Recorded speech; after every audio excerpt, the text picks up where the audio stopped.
and gentlemen, here we are with Andrew Kent. And introduce yourself, please, because I'm bad with names. Stetson Jackson. Thank you, Stetson. So, this event was put together by Andrew.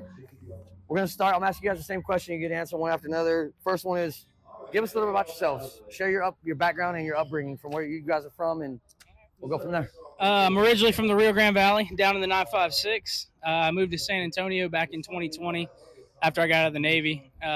Lived here since. It's been my home, San Antonio. I've always kind of called San Antonio home. That's about it for me, man. Yeah, so I'm from Northeast Texas, really like the opposite end of where he's from. So I was born in Greenville, Texas, a little town. I kind of lived all around the Dallas Metroplex. I separated from living there in Texas, went overseas to Ramstein while I was in the Air Force. Came back here and got a job outside of the military here in San Antonio, and just kind of been out here ever since. But I actually live in New Braunfels now, but I work here in San Antonio with the Army. So, for both of you guys, what or who served as your primary motivation to get into your career in music as you were growing up? Oh, man, my grandmother. My grandma, I was sitting on a bar stool at a nursing home when I was 12 years old. And, before that, but that's who started it, was my grandmother. I hope she gets to see this because I know it means a lot to her. But my grandmother. For you, Stetson? I got a few inspirations. I got my cousin's dad, which I guess would be my uncle. He actually passed away from cancer a couple of years back. But I used to hear him in the living room all the time, just playing old country songs on his guitar. And then I had another uncle that I lived with. I would always hear him in the back room playing his guitar and harmonica, and always wanted to play. So I picked up the guitar one day and started playing. Excellent. So, what professional obstacles or challenges have both of you encountered through your career, and how have you overcome those to continue to pursue music? Oh man, you're always gonna have someone that says that what you're doing ain't good, and everybody has their distinct sound and whatnot. But you're always gonna have someone that's gonna be negative or say the wrong thing, and all you can do is just keep pushing. You just keep pushing and keep doing what you do because people follow you, and they like what you're doing. Obviously, you're bringing a crowd. People like you, but also we just don't do it for the crowd. We do it for ourselves. Music is healing, and it makes us feel good. And so, yeah, I'm gonna say probably the same thing. Those that say like negative things about you, but kind of learned this from somebody that I was watching once on one of the social media sites.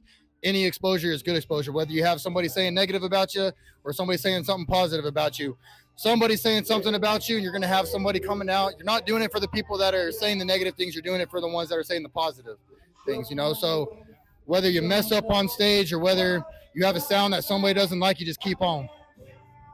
And what's your biggest motivation to continue playing your country music? Because I know you personally, and you've done a lot since you've came into the country music scene here in town. So what's both of you all's motivation to continue that journey?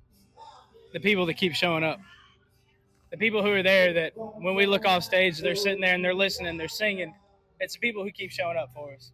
That won't ever stop, It's like a couple weeks back, I was able to bring my daughter around at Rebecca Creek, and man, she saw Daddy. She said, "Daddy, you're up there," and I was like, "Yeah." She wanted to come hang out with Dad. Got to be one of the greatest feelings. It was the best feeling in the world, and I loved it. But it's the people who show up for us, and that's why we're still at it. Yeah, I would say the same. People that show up for us, but just wanted to continue being in music and pursue that, because nobody started right on the main stage selling out theaters and coliseums. Nobody started out just doing that, so just going on with that. And I play country with Andrew, and I also love rock, so I try to bring in some of the rock to it as well. So to piggyback off of that, did you ever feel at some point in your career that you may not be successful? And if so, what was your biggest motivation to keep going?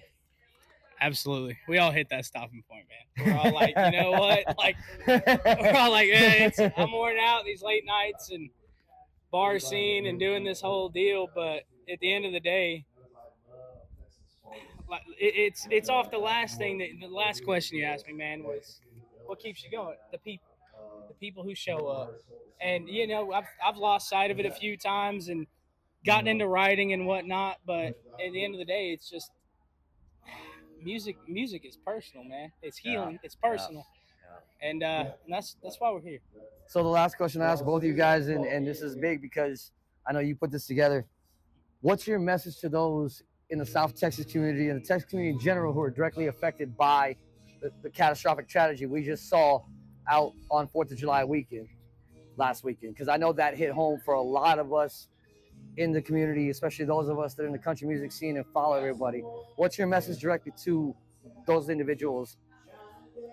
My message to you is, first off, I want to say that I'm sorry, and we feel you personally. We both do. We all do. We feel you personally. It's awful what happened. But I also know at the end of the day that Texas is Texas, and we will come back together and build each other back. And we'll bring everything we have, every resource, everything, music, whatever it may be. You know, I'm sorry. And I promise you help is coming. And it's already there, but it's coming more. Yeah, so this one was actually one that hit a little bit too close to home for me. Him and I both have kids. I got a little boy, he's 4 years old, and there's a lot of people that sent their daughter to that camp, you know, thinking that they were going to get closer to God during that weekend, and they got as close as you could get. And so it's very hard. There's a lot of parents going home to empty rooms.